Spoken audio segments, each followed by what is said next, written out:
वैसे एक पुराना मिथ था कि दो लड़कियां शांत बैठी हैं, तो लोग उस पर हंसते थे कि ऐसा कैसे पॉसिबल। लेकिन मैं कहना मिथ था ये।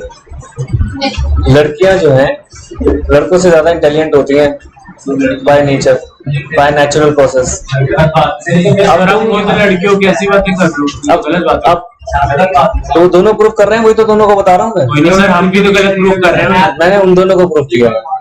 अपने ऊपर क्यों ले जाते हो? हर चीज अपने ऊपर ले जाओगे तो बात कैसे बनेगी? सर उन्हें हम लड़की मान सकते हैं ना सर, उनको हम लड़की मान लेते सब। चुप हो जाओ भाई, बहुत देर हो गई। कोई घरेलू डिस्कशन है तो बता दो, समस्या है तो बता दो।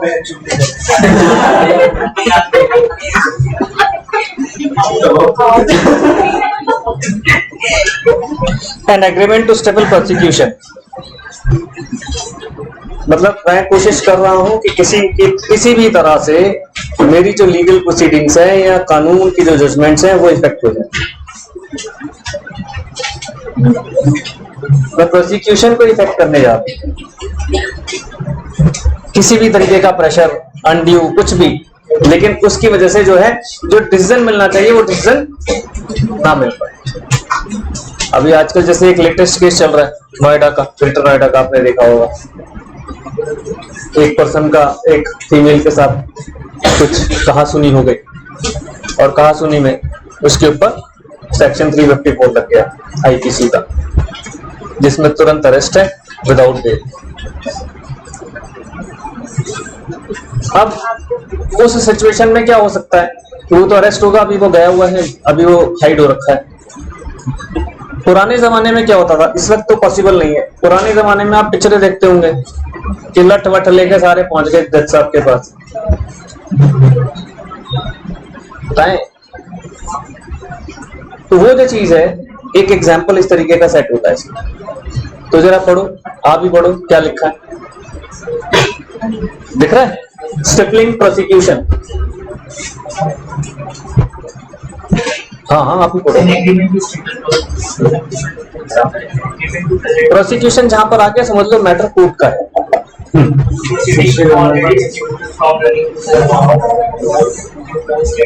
Their normal course using force, समझ रहा है? जो नॉर्मल कोर्स में जो चल रहा था और वहां पर फोर्स यूज हो रही है। आगे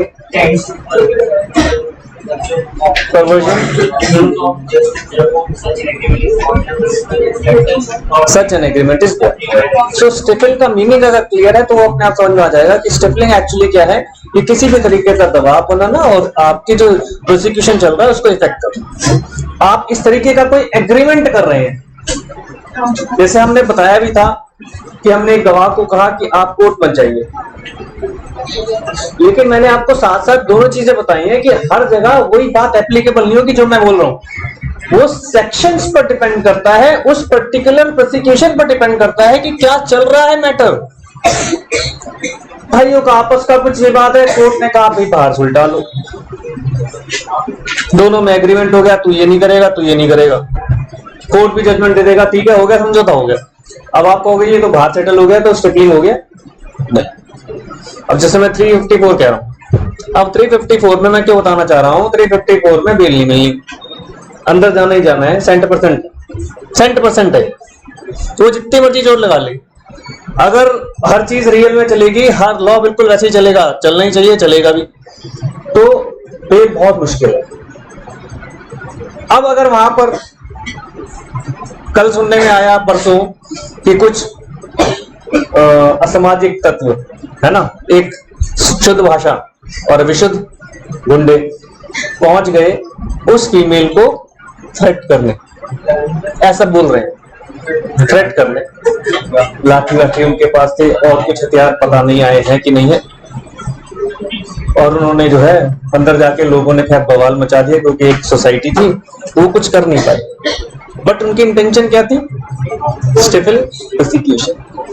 यहाँ पर एग्रीमेंट नहीं कर रहे थे, वो बाय हुक एंड क्रूक कर रहे थे थ्रेटिंग से। लेकिन अगर वही एग्रीमेंट अब वो जो शख्स है वो विक्टिम के पास पहुंच जाए, लो जी साइन करो, एग्रीमेंट हो गया, ये पकड़ो अपना कॉम्पेंसेशन, तो वो कह रहा है कि वो पॉसिबल नहीं, क्योंकि हर सेक्शन में पॉसिबल नहीं। हाँ बोलो, मुझे नहीं, अब बस अब समझ आ गए।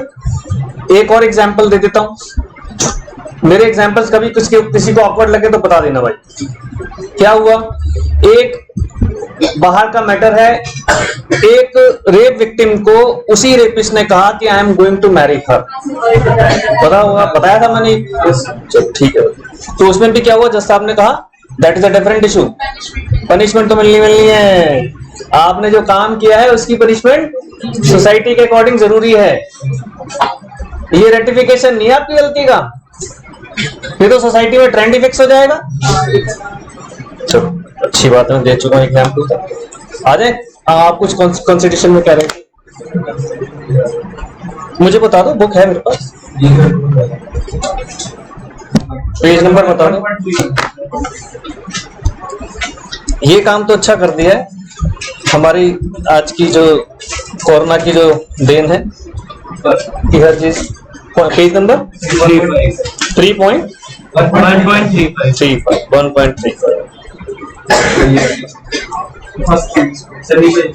हाँ जी बोलो।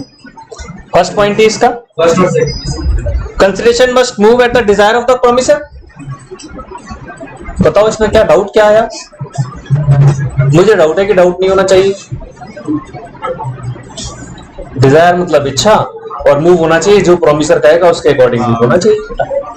पढ़ो एक बार, मेरे ख्याल से अगर पढ़ने पर नहीं क्लियर होगा तो बताओ कहां पर दिक्कत आ रही है। हाँ मैंने इसका एग्जाम्पल कटवा दिया था कि ये वाला एग्जाम्पल आप लोग नहीं लिख कर आएंगे, है ना। ये दूसरा एग्जाम्पल मैंने दिया था, ये नहीं लिख कर आएंगे। इसके एग्जाम्पल को पढ़ोगे तो कंफ्यूज हो 100%। मैंने ये भी कहा था उस दिन कि इसके एग्जाम्पल को पढ़ोगे तो 100% कंफ्यूज हो, वही पढ़ लिया। सेकंड तभी तो कटवाया, देखो नहीं तो एकदम से साफ साफ मैंने लिखा हुआ है, ये काट दो इसे और कुछ कर, इसमें और कुछ ये पढ़ना ही नहीं है। कई जगह हो जाती है बेटा। हाँ जी, सेकंड में बताओ क्या है। कंसिडरेशन में मूव फ्रॉम प्रोमिसी और एनी अदर पर्सन। सर पर इसकी जो डॉटर का क्वालिटी, अच्छा एग्जाम्पल की बात कर रहे हो। उसने बोला कि मैं कंसिडरेशन, वो कंसिडरेशन दे दिया इसकी सिस्टर की क्वालिटी। इसमें ये इसमें ये हुआ था कि ओल्ड लेडी ने अपनी बेटी के साथ एग्रीमेंट किया है कि अब मेरे ब्रदर को, मैटरनल अंकल बोला है ना इसमें, वही है एग्जाम्पल ये कि मेरे ब्रदर को आप ये कॉम्पनसेशन देते रहोगे, हर महीने का कुछ फिक्स हुआ था, यही बात है। अब किसको कंसिडरेशन नहीं मिला ये बताओ? अंकल को नहीं मिला। तो यहाँ पर वही तो था कि वो किसी की तरफ से भी मूव हो सकता है, जरूरी नहीं है कि अंकल की तरफ से मूव हो। अंकल को बेनिफिट मिलना है, उस बेनिफिट के बदले उस लड़की को क्या मिल गया? प्रॉपर्टी। एग्रीमेंट किसने किया? लड़की की मदर ने। तो उस कंसिडरेशन डायरेक्टली उसके पास नहीं है, लेकिन बाय थर्ड पार्टी तो पहुंच गया। समझ गए? ऐसा तो हमने एक और जगह भी पढ़ा है, बेनिफिट्स के लिए एग्रीमेंट किया जा सकता है ना। तो ये तो कर सकते हैं, बस उसमें था कि माइनर था, उसमें माइनर था। तो ये इसमें बिल्कुल भी कोई वो, इसीलिए तो आपको बता रहा है कि लॉ ये कहता है। नो डाउट, अच्छी बात है। और लोग पढ़ रहे हो? नहीं, डाउट्स नहीं आ रही? आ रहे हैं डाउट्स? बताया करो, बहुत अच्छी बात है। डाउट्स आने का मतलब है पढ़ रहे हो, लेकिन वो वाला नहीं जो मैंने कहा था कि बस बीच में खड़े हो जाओ जी ये दोबारा समझा दो, तो से टू शो योर प्रेजेंस, वो वाला नहीं होना चाहिए। अब बच्चे नहीं रहे हम, आ जाए आगे। बताओ जी, उस दिन बच्चे कह रहे थे सेक्शंस कैसे याद होंगे? 37 क्या था?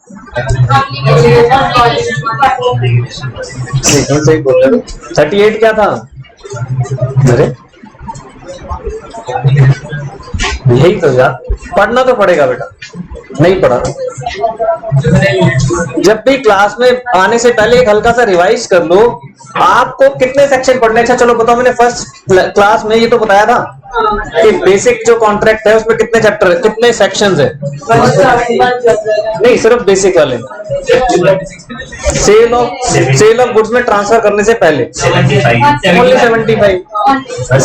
75 ओनली, और 75 में से 15-20 तो वैसे ही काट दो। You have to learn not more than 50-55. पहला तो होता ही नहीं, वो तो सिर्फ टाइटल के लिए होता है। सेक्शन 1 खत्म हो गया। सेक्शन 2 ABCD तो हमने बताया था आपको, वो वैसे ही याद है। 2 तो ये मैंने करवा दी है, ज्यादा याद नहीं करने। अगर आप एक बार एक सीक्वेंस में पहले चैप्टर से शुरू कर दो, मैं गारंटी दे रहा हूं, not more than 50-55, not more than, और हम बिल्कुल खत्म है उस फेज को खत्म करने तक। ये लास्ट चीज है, क्योंकि 67 तक इसमें हम पढ़ेंगे और बीच के उसमें मिसिंग है। मिसिंग इन द सेंस कि वो मर्ज है, वो बहुत माइन्यूटली, कि यहाँ पर एक छोटे से पॉइंट के लिए एक सेक्शन, वो आपको इंस्टीट्यूट ने एग्जाम कर रखा है कि 67 तक पढ़ लो। अगर आप रोज के सिर्फ 10 मान लो तो 7 दिन की हडल थोड़ी है, 5 दिन की भी नहीं है। रोज के 10 याद कर लो, ये हल्का सा अपने अंदर प्रॉमिस कर लो। और वो फ्रॉड वाला चैप्टर जो हमने याद किया था, उसमें तो हमने आपको 7-7 करा दिए थे। 11 से स्टार्ट हुआ, 20, 21, 22, वहां तक तो एकदम से तुरंत, वो तो फ्लो में आपको 10-11 तो उसी दिन याद हो गए थे। ठीक है, CVT रहा ठीक, जिसका हो गया पोस्टपोन नहीं हो गया, बट वाई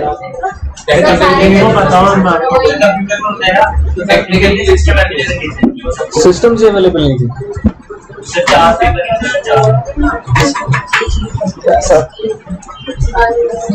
ऐसा देश है हमारा, तुमसे नहीं हो रहा तो बच्चों को बोल दो, घर बैठ कर दे देंगे। पहले भी तो लिए, सबके पास एक लैपटॉप है, और कुछ नहीं तो सबको बोल दो लैपटॉप लेकर आ जाओ।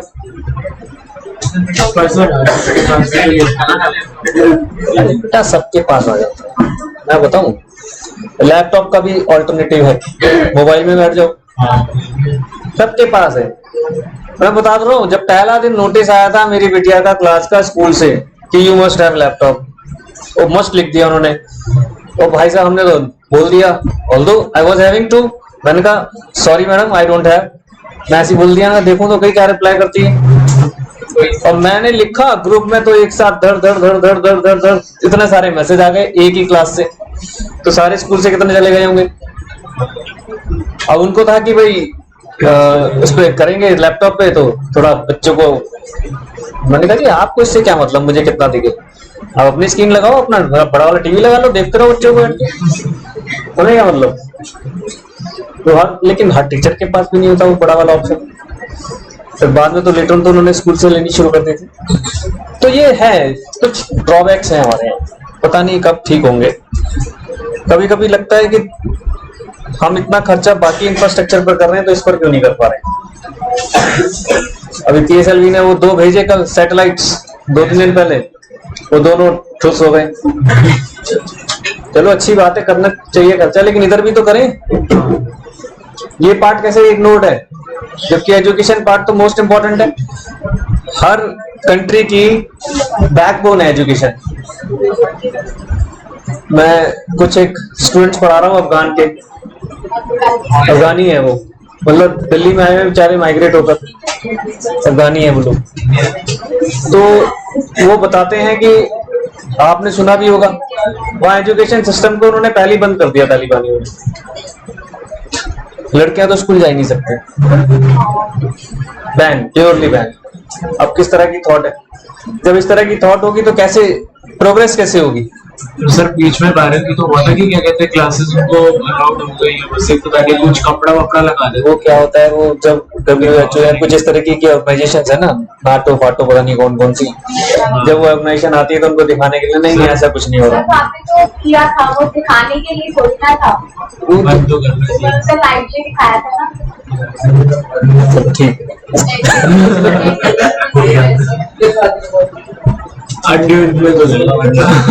हाँ, किसी को पकड़ो। चलो बेटे एक सीक्वेंस में याद करो, सिर्फ सेक्शंस पढ़ते हुए चलते हैं डिटेल में। सेक्शन 37 हमारा सिंपल था कि हमें क्या करना है, पार्टीज को कहा कि भैया अपने अपने ऑब्लिगेशन पूरे करो। 38 में क्या कह रहा था, हमें मना कर दिया उसने मैं नहीं कर रहा, मैं नहीं ले रहा आपकी जो आप एक्सेप्टर ने मना कर दिया प्रॉमिसिंग, ठीक है जी, रिफ्यूज कर लिया। यहाँ पर है परफॉर्म होलली, तो इसमें एग्जांपल आपका वो चलेगा सिंगर वाला। पहले 3 हो गए यार, बताओ। 37, 38, ठीक है, रिफ्यूजल है कि स्टार्टिंग में रिफ्यूज हो गया, और 39 कंप्लीट करने से मना कर रहा है। समझ गए? ये पहले 3 सेक्शन आ गए आपके।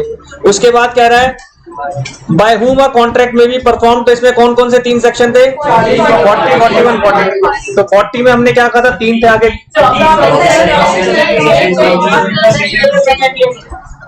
किसकी आवाज नहीं आ रही है? सबको याद? आपको याद है? नहीं याद। पहले 3 हो गए याद। 37 क्या था? अरे काश को छोड़ दो, अब तो डिस्कस कर रहे हैं। आप तो उनमें से होने चाहिए कि भाई अभी मैंने ब्रेकफास्ट नहीं किया तो लंच नहीं करूंगी, लंच मिल गया, लंच पे अटैक। तभी ठीक है, बीमार तो नहीं हो ना। 37 क्या था? अब हम बात कर रहे हैं परफॉर्मेंस ऑफ कॉन्ट्रैक्ट। परफॉर्मेंस मतलब क्या होता है? 2 पार्टी जुड़ी है, दोनों पार्टीज ने एक दूसरे को प्रॉमिस किया होगा ना किसी चीज को लेकर, उस प्रॉमिस को कंप्लीट करना परफॉर्मेंस है बेटा। तो पहले 37 में कहा कि जब दोनों पार्टीज परफॉर्म कर रही हैं, बिल्कुल परफॉर्म हो गया। मैंने भी अपनी ड्यूटी पूरी की, इन्होंने भी अपनी ड्यूटी पूरी की। 37 बताया था। 38 में क्या कह रहा है कि जब मैं प्रॉमिसर जब पहुंचा आपके पास कि भाई I am going to perform my duty, आपने मना कर दिया, डोर बंद, नहीं भाग जाना चाहिए। 39 में क्या कह रहा है कि अब मैंने स्टार्ट कर दिया लेकिन मैं कंप्लीट नहीं कर रहा, आधा छोड़ दिया बीच में, या चौथाई छोड़ दिया, या 90% करके छोड़ दिया। ये हुए 3 सेक्शन परफॉर्मेंस ऑफ ड्यूटीज। पिछले इससे पहले वाला चैप्टर तो पढ़ा है ना? हाँ, बस कोई दिक्कत नहीं आएगी। सेक्शन एक बार याद कर लो, अपने आप डिटेल्स अपने आप समझ में आनी शुरू हो जाती है। जैसे इन्होंने पूछा स्टेपलिंग प्रोसिक्यूशन, एक वर्ड में कंफ्यूज थी है, अब जैसे इनको स्टेपलिंग क्लियर हो गया, अब ये जब मर्जी जैसा मर्जी जितना मर्जी लिखवा लो, जितना मर्जी लिखवा लो, लिख देंगे। सिर्फ कंटेंट ज्यादा इंपॉर्टेंट नहीं है, उससे पहले इंपॉर्टेंट है कि भाई हमारे को किस टॉपिक की बात करनी है। टॉपिक पता होना चाहिए, टॉपिक के बारे में पता होना चाहिए। तो अब ये कह रहा है, देखो यहां से whom a contract may be performed by whom, यानी who भी कह सकते हैं। तो अब इसमें क्या कौन कौन से आ रहे हैं? 41, 40, 41, 42। 40 में देखो क्या है? प्रॉमिसर खुद परफॉर्म कर सकता है, एजेंट के थ्रू कर सकता है, और लीगल रिप्रेजेंटेटिव के थ्रू कर सकता है। सेक्शन 40 डिफाइन करता है। 41 में थर्ड पार्टी आ गई, और 42 में ज्वाइंट प्रॉमिसर। जैसे ही 42 ज्वाइंट प्रॉमिसर पर पहुंचा, अब आगे ज्वाइंट्स की चलेगी कहानी। अब आगे कहानी किसकी स्टार्ट हो गई? ज्वाइंट्स की स्टार्ट हो जाएगी। ऐसे आपको लिंक्स बना के स्टोरी याद करनी हो गया जी। 37, 38, 39, 40, 41, 42, 6 याद हो गए। करने हैं याद, मैं फोर्सफुली बोल रहा हूं कि करने हैं याद। सर ने तो डिटेल से बताया भी होगा कि ये चैप्टर, ये जो आपका पेपर है बहुत इंपॉर्टेंट है, और मैं इसलिए बार बार स्ट्रेस दे रहा हूं कि भैया, जैसे इन्होंने कहा कि बोरिंग है, तो मैं कहा नहीं, बोरिंग तो बनने ही नहीं देना चाहिए, बोरिंग नहीं होना चाहिए। आप अपने कमेंट्स खुल के करो, मैं बिल्कुल बुरा नहीं मानूंगा, लेकिन अगर बोर है हो रहे हैं तो बोर होना नहीं।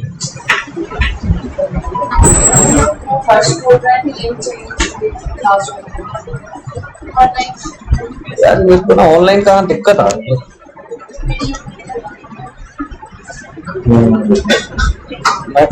फिर वही दिक्कत सेम आएगी।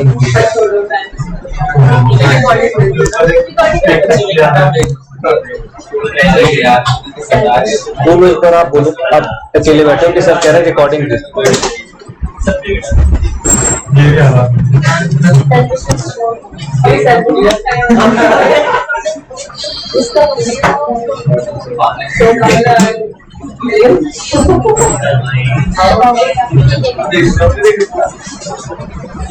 ठीक है जी। 40, 41, 42 क्लियर।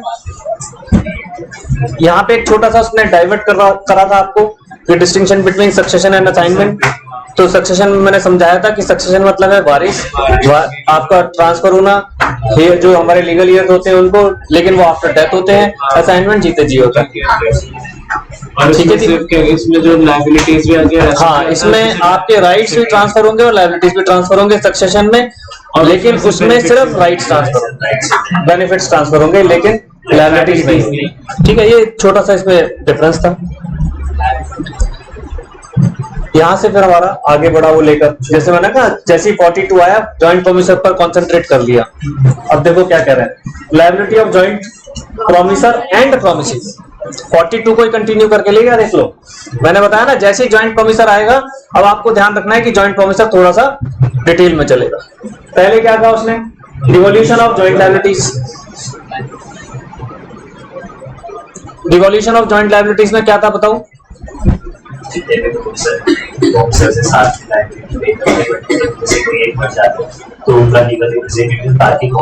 डिवोल्यूशन था कि खत्म नहीं होगा। डिवोल्यूशन मतलब डिल्यूट होकर आगे चला जाएगा। ऐसा नहीं कि भैया एक बंदा कह रहे जी, कह रहा कि मतलब एक बंदा गया ऊपर तो खत्म, नहीं, उसकी जितने भी डिवोल्यूट होकर किसके पास पहुंच जाएंगे, लीगल ईयर्स के पास। हाँ, वो एक अभी बताएंगे वो लाइन। तो ये समझ में आ गई यहाँ पर। अच्छा, पहले बुक लो। तो सेक्शन 42 क्या कह रहा है, when 2 or more persons have made a joint promise, ध्यान से समझ लेते हैं क्योंकि 42 ज्यादा आगे डिटेल में चलेगा। Then unless a contrary intention appears by the contract, बेटा आप ये लाइन कैपिटल लेटर में टॉप पर लिख लो पेज के, unless से स्टार्ट होगा। Unless a contrary intention appears by the contract, ये बहुत इंपॉर्टेंट हो जाता है।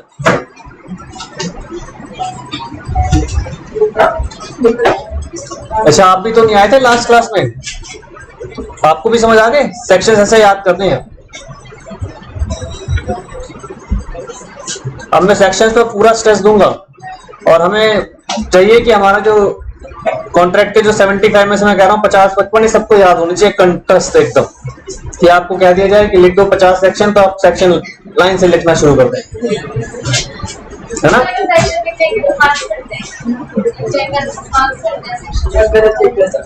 मार्क्स कटेंगे नहीं, लेकिन एक्स्ट्रा नहीं मिलेंगे, तो वो कटना ही समझ गया एक तरीके से, वो कटना ही हो गया समझ लो एक तरीके से।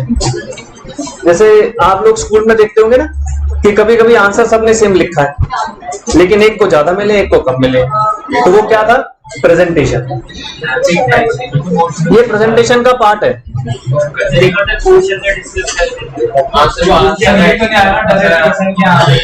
वो मैंने कहा बेटा करूंगा, एक बार ये कंटेंट खत्म होने दो, मेरा जो ये पार्ट है ना हाथ में आने दो हमारे सबके, और आपके एक बार याद हो जाए, पूरा डिस्कस करेंगे, मुझे याद है। सर एक्चुअल में ना वो ये कहना चाह रहे हैं कि एक बार पेपर डिस्कस करो, जिससे ना बंदे का माइंड एक बार सेट हो जाए कैसे मुझे याद करना है। मैं डिस्कस करूंगा। अब मान लो अब 60 नंबर का पेपर है, 60 नंबर में से कॉन्ट्रैक्ट क्या है मान लो सिर्फ 10 नंबर के, तो बाकी 50 कैसे डिस्कस करूंगा? आप अपनी समस्या समझ रहे हो, मेरी समस्या भी तो समझो। अब मैंने क्वेश्चन खोल लिया, हाँ जी आ जाओ, अब करो सर ये कौन सा टॉपिक है, अब आप सर बजा रहे हो, तो उस वक्त मैं क्या कहूंगा, बेटा ये टॉपिक अभी किया नहीं है, आगे देखेंगे, ये टॉपिक अभी किया नहीं है, आगे देखेंगे। 60 नंबर का लॉ है ना बेटा, अब 60 नंबर के लॉ में से भी आप तो चौथे चैप्टर पर ही हो, तो इसमें कितना आ जाएगा? पहले चैप्टर की चौथी यूनिट है, इसमें कितना आ जाएगा खुद सोच के बताओ। 60 का तो इसमें से आ ही नहीं जाएगा, तो मैं क्या डिस्कस करूंगा? मेरी प्रॉब्लम, मैंने उस दिन भी यही कहा था कि थोड़ा सा होने तो डिस्कस करूंगा। बाकी चैप्टर्स का डिस्कस करना इसलिए आसान है क्योंकि बाकी चैप्टर समहाउ आपको पता है, अकाउंट्स यू नो एवरीथिंग, ये चैप्टर अच्छे तो पढ़े हुए, उसमें से आपको पता चला कि 2-1 चैप्टर हैं जो नहीं पढ़े हुए, वो डिस्कस करना आसान है। मैथमेटिक्स क्या है, enlargement of last previous topics जो आपने 12th तक पढ़े हैं, उनका इनलार्जमेंट ही तो है। कोई नया टॉपिक आया अच्छा बताना मैथमेटिक्स में, डिस्कस करना मुश्किल है आसान है? आप क्या कहोगे, ऐसा मेरा इंटीग्रेशन के फॉर्मूले आती है, लेकिन चलो ठीक है, इंटीग्रेशन का वो समझ आ गया। अब इसमें मैं कहूंगा बेलमेंट, पीछे आया था ना बेलमेंट, मैं कंफ्यूज, मैंने इस क्लास में पहले ही बोल दिया, मैं कहा सिर्फ नाम याद कर लो बाकी नहीं, चैप्टर में डिस्कस करेंगे। अब पता चला डिस्कशन करना शुरू कर दो, क्या फायदा होगा? जंप तो हो गई ना, नया टॉपिक है, उसको बिल्कुल बेसिक से जब तक समझाऊंगा नहीं तब तक वो समझ नहीं आएगा। इसलिए हैव सम पेशेंस। मैं तुम्हारी समस्या समझ रहा हूं, लेकिन मुझे पता है कि क्वेश्चन पेपर्स तो हम रेगुलर देखते रहते हैं, उसमें मैं जो डिस्कस करूंगा। अब आपको मैंने टेस्ट दिया, उस टेस्ट में कुछ एक एग्जाम्पल इस चैप्टर के थे कि नहीं थे, लेकिन आपने कर लिए ना। क्यों कर लिए? क्योंकि ये पढ़ा हुआ था। अब अगर ये नहीं पढ़ा हुआ था तो बवाल मचाते कि नहीं मचाते? सर ने तो आउट ऑफ सिलेबस दे दिया, मचाते ना। मुझे मालूम था कि मैंने देख लिया कि मैंने किए हुए, मैंने इसमें से कुछ चैप्टर क्वेश्चंस काटे क्योंकि चैप्टर बड़ा था। ये जो आप कह रहे हो 60 नंबर, ये थे बड़े, 20 क्वेश्चन थे एक्चुअली। फिर मैंने कहा एक तो टाइम कम लगेगा, फिर मैं इसको उनका जो तो आप कह रहे हो, फिर आपने देखा 13 है, फिर मैं कहा 13 में से चलो चॉइस कर देते। मैंने वो 3 नहीं काटे, मैं कहा चलो चॉइस करते क्योंकि एग्जाम में भी चॉइस आती है। मैंने ये थोड़ा सा रखा, लेकिन मुझे पता था कि 2-3 ऐसे हैं जो थोड़े से एक्स्ट्रा आ रहे। लेकिन उसमें भी ये था कि अगर नहीं भी पढ़ा होता है चैप्टर तब भी आप लिखाते, क्योंकि पिछले चैप्टर्स का आपस में लिंक बन गया। अब बेलमेंट का लिंक नहीं है ना, निगोशिएबल इंस्ट्रूमेंट का लिंक नहीं है, मतलब हालांकि वो तो आपके सिलेबस में नहीं है, लेकिन उन चैप्टर्स का लिंक नहीं है, कंपनीज का कोई लिंक नहीं है, इंडेमनिटी, गारंटी, प्लेज नहीं इंटेंशन। मैं थोड़ा सा भावुक हो गया, ज्यादा समझा गया, वो आदत।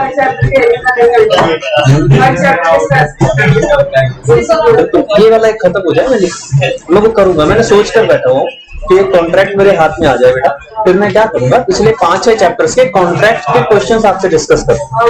मैं बिल्कुल मैं मान के बैठ भाई, मेरे अंदर प्लानिंग चल रही है, लेकिन हो तो जाए।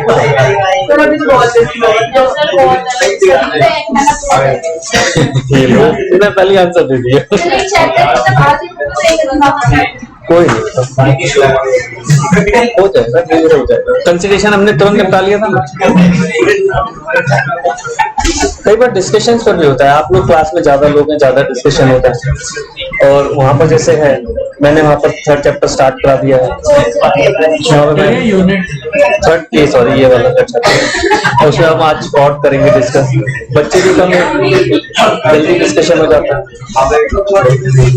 हाँ जी बेटे, तो 42 में उसने क्या कहा, डिवोल्यूशन हो जाएगा जॉइंट लायबिलिटीज का। डिवोल्यूशन मतलब कि अगर प्रोमिसी या प्रोमिसर जो है, प्रोमिसर की बात कर रहे हैं, प्रोमिसर की डेथ हो गई तो लायबिलिटी किसके पास शिफ्ट हो जाएगी? उसके लीगल एज के पास या लीगल रिप्रेजेंटेटिव के पास। और वो ये भी बता रहे हैं कि मान लो 3 जॉइंट प्रोमिसर हैं, एक की डेथ हुई तो उसका लीगल ईयर या लीगल रिप्रेजेंटेटिव और बाकी 2, दूसरे की भी डेथ हो गई तो दोनों के लीगल रिप्रेजेंटेटिव या लीगल ईयर, तीसरे की भी डेथ हो गई तो यही चीज समझा रहा है। 43 में क्या कह रहा है? जैसे लीगल रिप्रेजेंटेटिव समझ में आ गया, एक ऐसा भी केस था ना कि जिससे अगर एक की डेथ हो गई तो बाकी के उसकी लायबिलिटी पे ऑफ करेंगे, वो क्या था?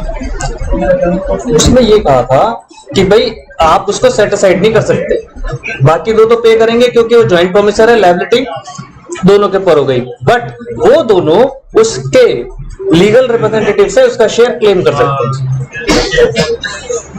तो मतलब दोनों में से एक ही बात ही हो गई, घुमा फिरा कर सकते थे एक ही बात।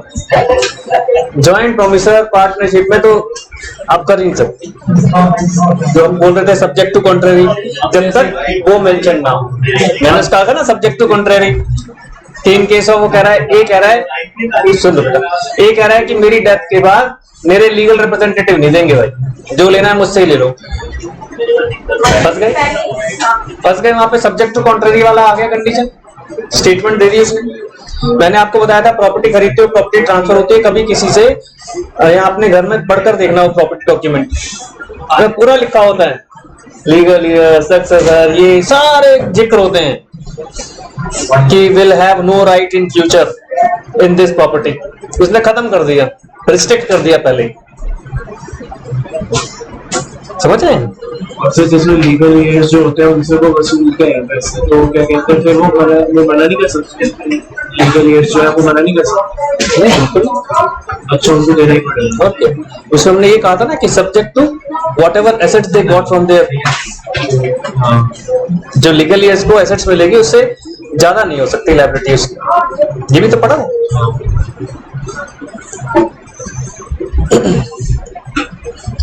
जो अदरवाइज आजकल जो कॉन्ट्रैक्ट होते हैं, अगर आप बिजनेस में जाओ, बिजनेस में कॉन्ट्रैक्ट कंपनीज के बीच होते हैं। कंपनी तो मरती नहीं, आपने पहले ही पढ़ा, परपीचुअल सक्सेशन, परपीचुअल सक्सेशन आर्टिफिशियल भी है और परपीचुअल सक्सेशन भी है। तो मरती नहीं, तो उसमें तो कभी कॉन्ट्रैक्ट खत्म ही नहीं होगा।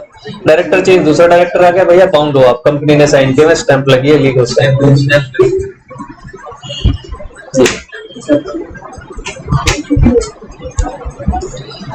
43 में क्या कहा? Any one of joint promisors may be compelled to perform, यानी प्रॉमिस ही कह सकता है भाई आप ही परफॉर्म करोगे, मुझे नहीं, मतलब बाकियों से। तो इसका मतलब ये नहीं कि ये पूरा का पूरा पैसा यही देंगे, देंगे मुझे ये, लेकिन ये उनसे वसूलेंगे। वसूलने का पूरा लीगल राइट है उनके पास, मैं सिर्फ इनसे ही पैसे लूंगा। वो सिचुएशन कुछ भी हो सकती है। तो मैंने बच्चों को कहा था कि हाँ भाई ठीक है, मान लो मुझे बाकी 2 लोग पसंद नहीं है, मुझे उन्हें देखकर खून खौलता है, मैं नहीं चाहता कि वो मेरे सामने है, तो मैंने इनको कर दिया कि भाई यू विल पे। ये उस वक्त एग्रीमेंट की बात है कि क्या था, क्या सिचुएशन थी, ऐसी कई सिचुएशंस हो सकती हैं। ठीक है जी। कई बार होता है कि दोनों पार्टी मान लो उस वक्त है वो इंडिया में अवेलेबल नहीं, अब मैंने क्या कहूंगा, उनकी वेट थोड़ी करूंगा कि कब आएंगे इंडिया से। इंडिया में 2 साल कोरोना के हो गए, पता चला मंकी पॉक्स आ गया, और फिर पता चला ये है ना, बहुत स्कूलों में तो एडवाइजरी शुरू हो गई है जानी, बहुत सारे स्कूलों की 1 हफ्ते की छुट्टी हो गई। तो ऐसी सिचुएशन में क्या होगा कि मैं वेट थोड़ी करूंगा, मेरे सामने ये दिख गए आप ही पे करोगे, आप लेते रहना, मुझे नहीं पता। Why should I suffer? आप जॉइंट प्रोमिसर है, आप one of the joint promisor हो, आपको पहले सोचना चाहिए था। You have to perform.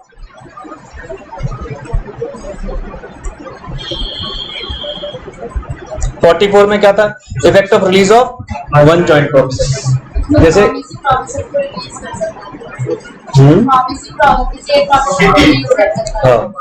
अब इसमें क्या था, उसमें तो हमने कहा आप ही पे करोगे, तो इनडायरेक्टली बाकी 2 रिलीज हो गए। यहाँ पर मैं स्पेसिफिकली कह रहा हूँ आप बाहर, मैं आपसे पैसे मांगने नहीं आऊंगा, बाकियों से पैसे मांगूंगा। लेकिन फिर वही बात, फिर वही बात कि बाकी लोग इनसे इनका शेयर वसूलेंगे। वहां पर आकर वही बात हो कि दोनों सिमिलर हो गए। समझ गए ना? 42 43 एक जैसे ये। हाँ 43 44 सर ये हम कर रहे थे सर, और इसमें नीचे भी था, आपने मुझे rights of joint promisee, rights of joint promisee section 45 क्या कह रहा है इसमें? राइट्स क्या थे? जहां हम लायबिलिटीज की बात कर रहे हैं वही बात राइट से सेम हो गया। अब पाला इस तरफ आ गया, जैसे प्रॉमिस कंप्लीट करना है तो वही बात राइट्स में आ गई। क्या कह रहा है?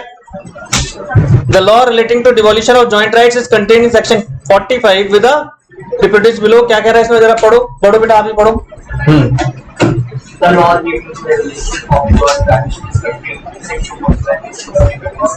When a person has paid for promise, थोड़ा जोर से 2 or more person jointly, then unless contrary intention. देखो फिर से वही लाइन आ रही है बेटा, unless contrary intention appears from the contract. The right to claim upon the assets is between him and them, with them during the joint life, and after the death of any of them, with them designated of such things, also jointly with the survivor or survivors, and after the death of the last survivor, with the representative. अब इसमें क्या हुआ? Promisor में तो promisor, एक promisor मरा तो उसके लीगली इसके पास पहुंच गई ड्यूटी। यहाँ पर दूसरी तरफ है, हम एक प्रोमिस जिसके पास हमने परफॉर्मेंस करने जाना था, मान लो एक ही डेथ हो गई। सर परफॉर्मेंस करने जाना था, मतलब उसको भी तो कुछ काम करना होगा ना। अभी राइट्स की बात हो रही है ना, वो तो ड्यूटी उसकी होगी, तो अब हम राइट्स पर जा रहे हैं। अब मान लो एक ही राइट्स थे कि मुझे इतना मिलना चाहिए, एक ही डेथ हो गई, तो वो राइट्स किसके पास शिफ्ट हो रहे हैं? उसके लीगल रिप्रेजेंटेटिव के पास। बी की भी डेथ हो गई तो बी के भी, सी की भी डेथ हो गई सी की, वही सेम। वहां पर हम लायबिलिटीज की बात कर रहे थे, यहाँ पर हम राइट्स की बात कर रहे हैं। वहां हम प्रोमिसर के सेंस ऑफ व्यू से सोच रहे थे, यहाँ पर समझ लो प्रोमिस की तरफ। और प्रोमिसर और प्रोमिसी तो रेसिप्रोकल बिहेवियर है, प्रोमिसर और प्रोमिसी तो रेसिप्रोकल बिहेवियर तो है। जैसे मैंने क्या कहा था, प्रॉपर्टी बेचना, तो एक प्रॉपर्टी बेचने वाले का प्रॉमिस क्या है, प्रॉपर्टी उसको देना, और उसका प्रॉमिस क्या है, पैसे देना। इसके एंगल से सोचो तो ये कह रहा है मैं प्रॉमिसर हूं, उसके एंगल से सोचो तो वो कह रहा है मैं प्रॉमिसर हूं, और दोनों के एंगल से सोचो तो दोनों प्रॉमिसर भी है प्रॉमिसी भी है। सो रेसिप्रोकल बिहेवियर है एक्चुअली। इंपॉर्टेंट फिर यहां से शुरू हुआ था, तो कितने सेक्शन हो गए यहां तक, 45। अब इसके अंदर वो कह रहा है 46 से लेकर 50 तक, ये एक सेट बनाकर दे दिया इन्होंने। कितने सेक्शन, 5 सेक्शन, ये ऐसे आपको याद हो जाएंगे। इसमें हमने आपको एक चीज एडिशन बताई थी कि एप्लीकेशन बाय द प्रोमिसिवी है ना, एप्लीकेशन इन द सेंस कि वो बताएगा कि क्या चीज कैसे करना है, वो एप्लीकेशन। अप्लाई करवाना, एप्लीकेशन वो भी होता ना कि अप्लाई करवाना कि ऐसे करना है ऐसे करवाना है, तो उसमें 3 चीजें थी, टाइम, प्लेस और एप्लीकेशन। मैंने एग्जांपल भी दिया था क्या ना, वो कह रहा है जी ट्रक नहीं घुस पा रहा अंदर, बड़ा वाला टीवी है, कैसे डिलीवर करें आपके घर तक, तो आप क्या कहोगे, कैसे भी क्या मुझे क्या मतलब, अब एक शाकर पैदा अल्लाह हमें तो चाहिए, हमारा हमने आपको प्लेस बता रखा है। लेकिन इसमें कैसे समझा रहा है वो, when no application and no time. मैंने कुछ नहीं बताया, टाइम भी नहीं पता, तो टाइम नहीं पता तो क्या करोगे, वो एक्सटेंडेड टाइम में आपको लिखा होता है वेबसाइट पर, आप देखें अभी आपको कुछ भी खोल कर देख लो, मान लो कोई बैंक खोला, SBI बैंक कोई भी ब्रांच, तो उसमें लिखा होगा वेबसाइट पर ओपनिंग टाइमिंग, क्लोजिंग टाइमिंग, बल्कि ये तक लिखा होता है क्लोज या ओपन, क्योंकि आपने पहले से टाइम सेट कर दिया, उसके हिसाब से वो ऑटोमेटिकली चलता है इंडियन स्टैंडर्ड टाइम के हिसाब से। तो वो सब चीजें अब कोई आ रहा है डिलीवरी, देखोगे ना, आप बैंक जा रहे हो, आप रात को 10 बजे चलो बैंक चलते हैं, पॉसिबल ही नहीं। एटीएम पर जाओगे तो पॉसिबल है, आप एटीएम, और एटीएम में भी देखो कई एटीएम जैसे हैं जो फुल नाइट खुलते हैं, कुछ एटीएम नहीं खुलते, मेंशन होता है उसमें, आप केस थोड़ी कर दो कैसे बंद है, नहीं कर सकते, उनका मेंशन है पहले से, उन्होंने अपनी टर्म्स एंड कंडीशन बता रखे। तो यहाँ पर उसने सिंपल ये कहा है कि अगर कोई एप्लीकेशन ना हो और टाइम के लिए भी मैंने नहीं बताया, तो आप एक रीजनेबल टाइम में जो भी टाइमिंग है उस दौरान डिलीवरी देंगे, यानी अपने प्रॉमिस को पूरा करेंगे। उस 47 ने क्या कहा था, मैंने टाइम स्पेसिफाई कर दिया। आजकल तो आप ग्रोफर्स अगर आपको ऑर्डर दो वो एकदम से आता है, स्लॉट चूज करो आप स्लॉट के बियॉन्ड आएगा तो आपसे वापस कर सकते हो, स्लॉट में आएगा ठीक है जी। फिर इसने क्या डाला, 48 में क्या डाला, अब सब कुछ स्पेसिफाइड है। एप्लीकेशन नहीं, उसे बता ही दिया ना, तो टाइम डेट भी बता, टाइम भी बता दिया, प्लेस भी बता दिया, और एप्लीकेशन में वो कह रहा है कि हाँ भाई ठीक है आप तरीके से करना है, इस तरीके से कुछ भी बता सकते। एप्लीकेशन में कुछ भी आ सकता है कि उसने हाँ कर दी या उसने कह दिया, इसके अलावा चीजें एप्लीकेशन। बिल्कुल, जैसे कुछ है कि मान लो आप टीवी लेने गए, अब टीवी लेने गए और आप कुछ बताकर नहीं आए, तो नो एप्लीकेशन हो गई। आप टीवी लेने गए, वहां पर आप अपना बताकर आ गए कि भाई मैं जो है शाम को 7 बजे के बाद ऑफिस में घर में अवेलेबल होता हूँ, घर में आप और सुबह में 9 बजे निकल जाता हूँ। आपने वैसे कुछ स्पेसिफाई नहीं किया, लेकिन अपनी तरफ से एप्लीकेशन दे दी। तो आप क्या कह रहा है नेक्स्ट में देखो, 49 में प्लेस पर आ गया, no place fixed, no application no place. अब ये थोड़ी कि टाइम भी उतारा होगा सामान, टीवी उतारने के लिए पर्टिकुलर स्टेप पर जाना पड़ेगा ना। अभी सर ने जब टीवी खरीदा तो सर ने एड्रेस दिया होगा, अब ये थोड़ी कि सर के रेजिडेंशियल एड्रेस पर चला जाए, यही आएगा, यहीं पर करके जाएगा। और इसमें तो और भी कई सारे प्रोसेस होते हैं, इंस्टॉलेशन, ये सब चीजें भी होती है। नो प्लेस पॉसिबल है सर, जगह ही नहीं बता रही डिलीवरी की, तो फिर कैसे होगा? नो प्लेस आपका देखो, नो प्लेस पॉसिबल का रीजन क्या है कि आपने जब वहां पर लिखकर आया एड्रेस, वो सब मेंशन करते हैं, तो वो समझा जाएगा कि आपने उसी में मंगवाया है, नहीं तो कैसे होगा फिर, अलग से मेंशन करना। हाँ, इसीलिए नॉर्मली कंपनीज तो ऐसा फॉर्म फिल करवा लेती हैं कि प्लेस ऑफ डिलीवरी वो आपसे फिल करा लेंगी, यहाँ जी भाई किधर आना है, या फिर फोन करके पूछेंगे, तो वहां पर वो डिफाइन करेंगे आपसे। बट वो ये बता रहा है कि बाई चांस कभी कोई ऐसा केस हो गया, क्रिटिकल मैटर हो गया, मैटर कोर्ट पहुंच गया, तब क्या करेंगे। ठीक है जी। परफॉर्मेंस इन मैनर और एट टाइम प्रिस्क्राइब्ड और सैंक्शनड बाय, इसमें फिर से वही सब कुछ। तो कितने सेक्शन? 46, 47, 48, 49, 50, 5 सेक्शन किसमें चले गए?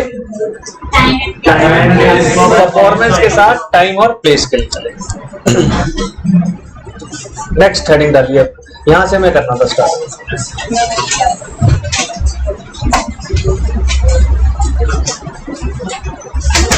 वो पढ़ना शुरू कर दिया चैप्टर, पिछला वाला मैंने कहा था ना पढ़ना शुरू कर दो, पिछला एक दिन हमें रिवाइज करना है। अच्छा, उसको भी इसी सीक्वेंस में फटाक से जल्दी से याद करते हुए चलेंगे।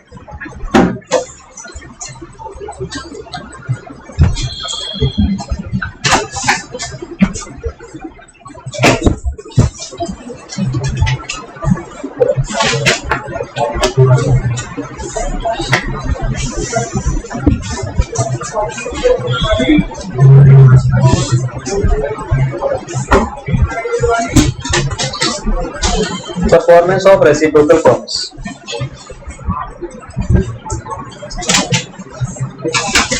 अब कंफर्टेबल हो गया सिटिंग का।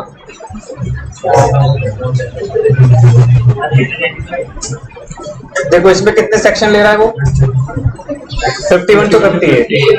ये ऐसे सेट में याद करते हुए, पहले सिर्फ सेक्शन से याद करते हुए चलेंगे, फिर इसके डिटेल्स पढ़ेंगे। 51 to 58 कितने सेक्शंस हो गए? इससे पहले थे 5। तो ऐसे सेट बनाते हुए चलो, याद हो जाएगा। पहला, promisor not bound to perform unless reciprocal promise ready and willing to perform. ये सेक्शन 51 है। हाँ, एज इट इज लिखना है। Promisor not bound to perform unless reciprocal promise ready and willing to perform. Reciprocal तो हो गया, मैंने आपको लैंड देनी है, आपने मुझे पैसे देने हैं। अब मैं पहुंच गया रजिस्ट्रार ऑफिस, आपको ही बुला लिया, आ जाओ जी आपके नाम अपनी प्रॉपर्टी रजिस्टर कराता हूं क्योंकि आप खरीदार हो। अब आपने उस दिन मुझे पैसा देना था, आपने मुझे पैसा देना था, और भाई साहब पैसा ही नहीं दे रहे आप। अब अगर आप पैसा नहीं दोगे तो मैं रजिस्ट्री कराऊं? I am not bound. कुछ लोग क्या करते हैं, बैंक से लोन लेते हैं, बैंक से फाइनेंस कराते हैं, प्रॉपर्टी खरीदी मान लो 10 लाख रुपए की। अब उसमें वो कह रहे हैं जी हमने तो 7 लाख रुपीस का बैंक से लोन लेना है, 3 लाख वो मुझे दे चुके हैं, पार्ट पेमेंट मेरे पास आ गई, 7 लाख रुपीस आपको बैंक से ड्राफ्ट आएगा। वो कहते हैं जब बैंक लोन देता है तो बैंक ड्राफ्ट बनाता है सेलर के नाम का। अब हम वेट कर रहे हैं वहां पे रजिस्ट्रार ऑफिस में, आगे जब तक ड्राफ्ट नहीं आएगा जब तक ड्राफ्ट नहीं आएगा तब तक तो मैं करूंगा ही ना, मैं क्यों साइन कर दूं? बाउंड हो गया, मैं फंस गया फिर। तो यही बता रहा है, आपको सेफ्टी दे रहा है, यू आर नॉट बाउंड। अगर सामने वाली पार्टी अपने प्रॉमिस को, रेसिप्रोकल प्रॉमिस को फुलफिल नहीं कर रही है तो you are not bound to perform it, चाहे सेक्शन 51। ठीक है जी। 52 पर आ जाओ। लिखना नहीं कुछ इसमें? नहीं, अभी कुछ नहीं लिखना, पहले हम प्रॉमिस ये याद करते हुए चल रहे हैं। Section 52, order of performance of reciprocal promises. Order of performance, order of performance, order का मतलब क्या होता है? यहाँ पर हर जगह ऑर्डर का मीनिंग वही नहीं है ऑर्डर ऑर्डर, और हर जगह ऑर्डर का मीनिंग ये नहीं है कि ये कर दो वो कर दो। ऑर्डर एक सीक्वेंस को भी कहते हैं, यहाँ पर सीक्वेंस को है। Order of performance of reciprocal promises section 52, नाम से पता चल रहा है साफ, पिछले वाले में भी एकदम पता चल रहा था, इसमें भी साफ पता चल रहा है कि भैया ऑर्डर अगर डिफाइंड है तो आपको प्रॉमिसेस भी उसी ऑर्डर में फुलफिल करने होंगे। ठीक है, बिना ऑर्डर के काम नहीं चले। तो इसमें ऑर्डर का क्या सीक्वेंस, पहले ये होगा फिर ये होगा फिर ये होगा। अब आप वो सीक्वेंस में नहीं करोगे तो अगेन प्रॉब्लम। यानी ये क्या बताना चाह रहा है, सीक्वेंस भी होती है क्यों नहीं? एग्जाम्पल कि अगर आपको एक हमने कहा था कि अगर आपको मेरा ऑफर पसंद है तो पहले एडवांस भेज दो 2 लाख रुपया, सीक्वेंस है। आपने हाँ तो भेज दी, 2 लाख नहीं भेजे, You didn't completing the form of contract, order of contract। फिर मैं आपको कह रहा हूं कि जब आप मुझे जैसे और लो बिल्डर्स के एग्जांपल ले लो, आपने अपना कहा कि भाई मेरे पास एक लैंड है, इस पे आप जरा घर बना दो, तो वहां पर कैसे पेमेंट हो और कैसे घर बने। मान लो तय हो गया कि 20 लाख में बना दूंगा जी एक फ्लोर। अब घर बनाने में तो बहुत सारी चीजें चलती है, पहले नीचे नींव बनेगी, नींव के बाद दीवार खड़ी होगी, दीवार के बाद छत होगा, फिर फिनिशिंग होगी। तो वो क्या करता है, बिल्डर आपके साथ एग्रीमेंट तय करता है कि जी 20 लाख तय हुआ, हाँ जी, एडवांस लूंगा इतना, ठीक है जी, फिर मैं ये बना कर दूंगा, फिर मैं आपसे मांगूंगा इतना, फिर मैं ये बना कर दूंगा। उसमें सब कुछ सीक्वेंस मेंशन होती है बेटा। अभी आप लोग छोटे हैं, अभी आपने इस तरह के कॉन्ट्रैक्ट देखे नहीं है तो इसलिए आपको लग रहा है। अदरवाइज जब आप बड़े हो जाएंगे, यानी जब आप बिजनेस के अंदर एंटर कर जाएंगे या जब आप प्रोफेशनल लाइफ में एंटर कर जाएंगे, तो आप रेगुलर पढ़ेंगे। ये तो बिल्कुल लिखा हुआ है, इसी सीक्वेंस में करना है। जब आपके पास आएंगे कि एग्रीमेंट ड्राफ्ट हो, तो एग्रीमेंट में करना पड़ता है सब मेंशन। वैसे मैं बता रहा था कि मुझे जब एक गवर्नमेंट एजेंसी के साथ काम करने का मौका मिला, तो वहां पर एक मुझे ड्राफ्ट करना था पूरा एग्रीमेंट, तो करोड़ों रुपए की बिल्डिंग बननी थी। अब जैसे सेंट्रल विस्टा प्रोजेक्ट आप सुन रहे होंगे, है ना, नया संसद भवन बन रहा है, कितना बड़ा है, मतलब अब मुझे याद नहीं, उसका एक बहुत बड़ा मतलब कई 100 करोड़ का प्रोजेक्ट होगा। 1100 करोड़ का प्रोजेक्ट है। सुन लो बेटे, एकदम से कट डाउन करो। 1100 करोड़ का प्रोजेक्ट है, बिल्डर के पैसे भी लग रहे होंगे। अब बिल्डर अपनी जेब से थोड़ी लगाएगा, कुछ पैसा अपनी जेब से लगा सकता है बाई चांस, लेकिन पैसा तो चाहिए। तो उसने क्या करा होगा, मेंशन किया होगा कि जब मेरा ये वाला काम खत्म हो जाएगा तो मुझे आप 100 करोड़ रिलीज कर देना, फिर 200 करोड़ रिलीज कर देना, फिर इतने करोड़ रिलीज कर देना। एक बीच में बाद में सिक्योरिटी के लिए तौर पर रख लेते हैं कि कुछ ये रह गया तो उस वक्त वो कर लेंगे, वो भी ऑप्शन रखा जाता है। That is called. वैसे तो पॉसिबल नहीं है बेटा, लेकिन ये प्रॉब्लम तभी है कि जब ऑर्डर मेंशन ना हो तो फिर तो मैटर कोर्ट चला जाएगा। यहाँ बैठ कर आप डिसाइड करते। जो बिल्डर्स में और प्रॉपर्टी ऑनर में जो झगड़ा होता है वो इसीलिए होता है कि उनके बीच में अगर वो एग्रीमेंट क्लियर नहीं है तो दिक्कत हो जाएगी। एग्जाम है तो उसमें तो कोई सीक्वेंस की जरूरत ही नहीं, पैसे नहीं सीक्वेंस बनती है बेटा, नहीं बेटा सीक्वेंस बनती है, सीक्वेंस बनती है, बिल्कुल बनती है। बहुत सारी चीजें हैं, घर खरीदना इतना इजी जॉब नहीं है। आपको क्या लग रहा है, घर खरीदना भी अपने आप में एक टास्क है आज की डेट में। आप कैसे थोड़े कि हाँ ये घर खरीदना चलो खरीद लिया, नहीं, उसका सीक्वेंस बताया। तो आप जब मीटिंग करेंगे, जब आप तैयार हो गए खरीदने के लिए, तो उसमें एक एग्रीमेंट तैयार हो जाता है बेटा उसी वक्त, जो आप टोकन मनी देते हो। टोकन मनी पे वो आपको पेपर्स दे देता है, पहली स्टेप। अब आप उस पेपर्स को बाकी एजेंसीज के साथ वेरीफाई करा लो, उसमें लिखा होता है मेंशन कि अगर आपको लगता है कि हमारे कहीं पर भी कागजों में कमी है तो आप कॉन्ट्रैक्ट को रिपुडिएट कर सकते हो, कभी भी आपके पैसे रिफंड हो जाएंगे, ये भी मेंशन होता है। तो आप क्या जाएंगे, आप अलग अलग एजेंसीज के पास जाएंगे, हाउस टैक्स, एमसीडी, ये वो, क्योंकि बहुत सारी चीजें है ना। आपने पता चला परमिशन ही नहीं ली। अभी क्या हो रहा है, वो जो भाई साहब ने ग्रेटर नोएडा में वो जो झगड़ा हुआ है फीमेल के साथ, वो एक सोसाइटी में रहते थे। अब सोसाइटी में तो आपको पता होगा कि सोसाइटी में एक पर्टिकुलर स्ट्रक्चर तैयार होता है, आप उसके अंदर छेड़छाड़ नहीं कर सकते। अब वो क्या थे, थोड़े से बैकग्राउंड से स्ट्रांग थे, पैसे वाले बहुत थे, बहुत कुछ सोशल मीडिया पर आप पढ़ेंगे तो मतलब बहुत ज्यादा अमीर बनता है वो। उसने क्या किया, ग्राउंड फ्लोर था, आगे शेड डलवा दिया बढ़िया आलीशान स्टैंडर्ड सा। जो सोसाइटी का पार्क था और पार्क जो है इस तरीके से वो शेड डलवाया कि वो पार्क उसके उसमें आ गया, कंपाउंड उसी के उस अंडर नहीं आया, लेकिन वो ऐसा उसका पार्ट हो गया, डायरेक्ट अप्रोचेबल हो गया। घर से बाहर निकले वहीं पे बैठ गए। नहीं तो लोग नॉर्मली एक फेंसिंग होती है, वो फेंसिंग कुछ नहीं। नीचे बेसमेंट से डायरेक्ट अपने घर में उसने वो निकाल ली स्टेयर्स, बेसमेंट में पार्किंग होगी, उसने कहा घूम के जाना, यहीं से खोल दो, बना दो। लोगों ने कंप्लेंट की, कंप्लेंट्स का कोई सुनवाई नहीं हुई। अब सच्चाई क्या है वो तो सभी बाद में पता चलेगा। अब सोशल मीडिया पर जो आ रहा है मैं वो बता रहा हूँ, कभी कभी गलत भी होता है और बहुत सारी बात सही भी होता है, लेकिन तो बात मैं बता रहा हूँ कि इस तरीके से चीजें हो जाती हैं। अब सोसाइटीज में जब फ्लैट लेने जाएंगे तो उनके पढ़ोगे तो उसमें एग्रीमेंट मेंशन होता है, इतना % कंप्लीट होने पर ये पेमेंट करना है, इतना % कंप्लीट होने पर ये पेमेंट करना है, ठीक है। ऑर्डर ऑफ परफॉर्मेंस जरूरी है। सेक्शन 52 सेक्शन 53 लिखिए क्या कह रहा है। सर इनके बारे में कुछ लिखवा दो तो किसी जगह छोड़नी पड़ेगी। कुछ 3 लाइनें छोड़ दो, अभी पहले समझते रहो, लिखवा देंगे।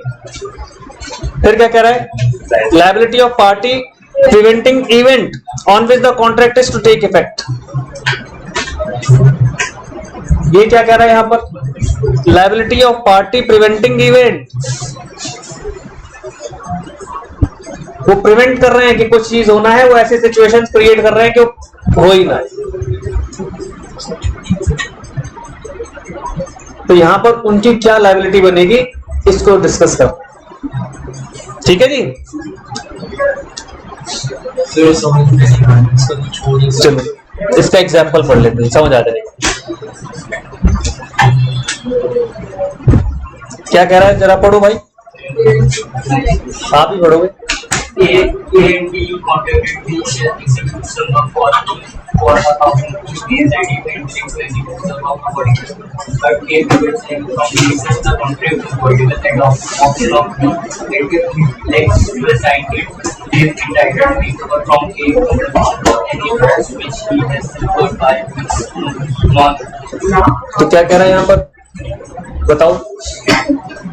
A and B contract that B shall execute some work for A, 1,000 rupees और A ही क्या कर रहा है, और वही इसे काम करने से रोक भी रहा है।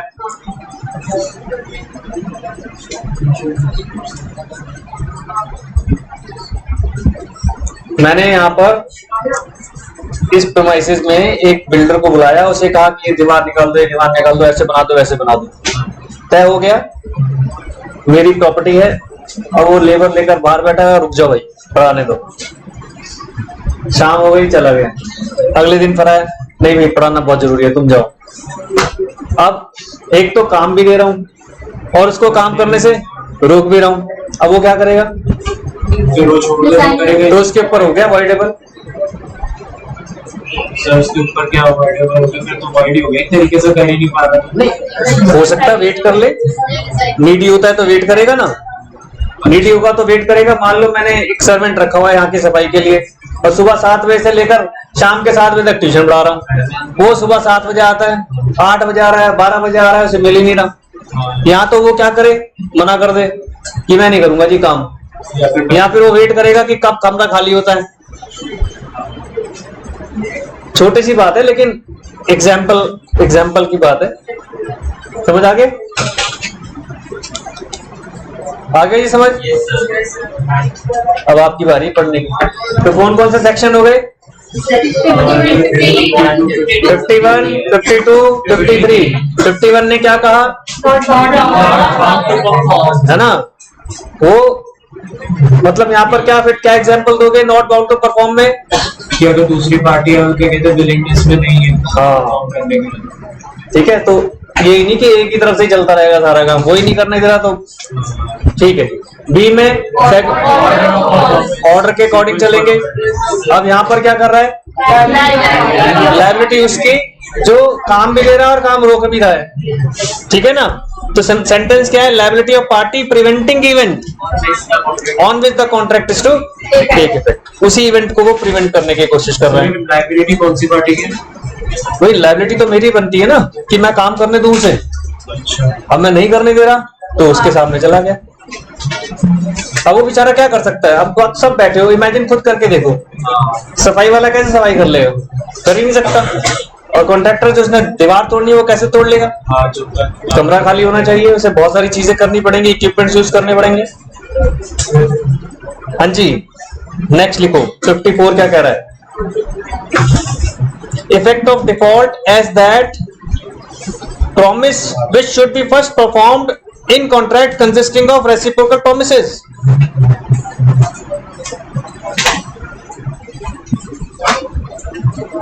तैयारी कर रही हो आप पढ़ने की क्या मतलब हुआ इसमें बताओ, पहले लिख लो effect of default as to that promise which should be first performed।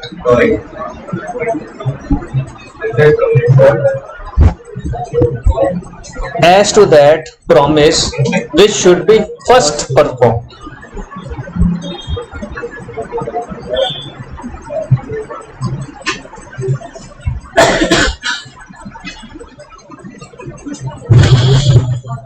ये डिफॉल्ट कंप्यूटर वाला डिफॉल्ट नहीं है, ये डिफॉल्ट है, डिफॉल्ट है। हाँ ये इंग्लिश वाला डिफॉल्ट है, कंप्यूटर वाला डिफॉल्ट नहीं है। कंप्यूटर वाला तो बाय डिफॉल्ट क्या होता है, ऑटोमेटिकली। ये डिफॉल्ट है, गलती, कमी, खराब। डिफॉल्टर से कोड कर वो करेगा क्या? हाँ वही तो कह रहा है, इफेक्ट ऑफ डिफॉल्ट। अगर कुछ डिफॉल्ट हो रहा है प्रॉमिस में तो क्या करेंगे? देखो आप पढ़ो जी, आप पढ़ो जोर से जरा। When a contract consists of specific promises such that one of them cannot be performed, so that its performance cannot be claimed if the other has been performed. And the सुनो promise एक minute, देखो कितना अच्छी line लिखी है, क्या समझा रहा है? Its performance can not be claimed till the other has been performed. जब तक एक परफॉर्मेंस कंप्लीट नहीं हो रही थी तो दूसरा कैसे मांग सकता है? मैं बैठा हूं रजिस्ट्रार ऑफिस में, ड्राफ्ट अभी तक नहीं आया, क्या वो मुझे कह सकता है आओ जी फोटो तो खिंचवा लेते हैं? बोल तो सब कुछ सकता है, बोलने से बात नहीं हो रही। लेकिन क्या आप करोगे कि चलो जी फोटो वोटो खिंचवा लो, साइन वाइन करा लो, तो बचा ही क्या? बल्कि वो भी पूछता है रजिस्ट्रार भी कि आपकी पेमेंट हो गई, ऑल क्लियर, एनी प्रॉब्लम, वो पूछते हैं। तो इसीलिए पूछा जाता है कि कोई दूसरी प्रॉब्लम ना हो, गन पॉइंट, मतलब ऐसे बोलेंगे नहीं वो, लेकिन इनडायरेक्टली हिंट ले लेते हैं। सबका अपना अपना स्टाइल है ना पूछने का। आगे बढ़ो। that the promiser of the promise last mentioned fails to perform. Such promiser cannot claim the performance of the reciprocal promise and must make a जो फेल कर रहा है अपनी परफॉर्मेंस को, क्या वो क्लेम कर सकता है? वो फेल कर रहा है, देखो बिल्कुल फिट बैठ रहा है ना, ड्राफ्ट तो दे नहीं रहे और मेरे से कह रहे हो कि आ जाओ। and must make compensation to the other party to the contract for any loss which such other party may sustain by the non-performance of the contract. मतलब अब वो मेरे हाथ में भी है कि मैं कॉम्पनसेशन मांग सकता हूँ। मान लो आया ही नहीं ड्राफ्ट, अब मैं वहां गया, मेरा पूरा दिन लगा, अपने साथ मान लीजिए मैं अपना एक वकील लेकर गया हूँ, 2 विटनेस लेकर गया हूँ, तो सब तो कहेंगे ना कि जबरदस्ती बुला लिया, नुकसान करा दिया, पैसे दो। वो कॉम्पनसेशन की बात है कि कॉम्पनसेशन क्लेम कर सकता है। ठीक है, इसी है तो पॉइंट अब समझ आ गया।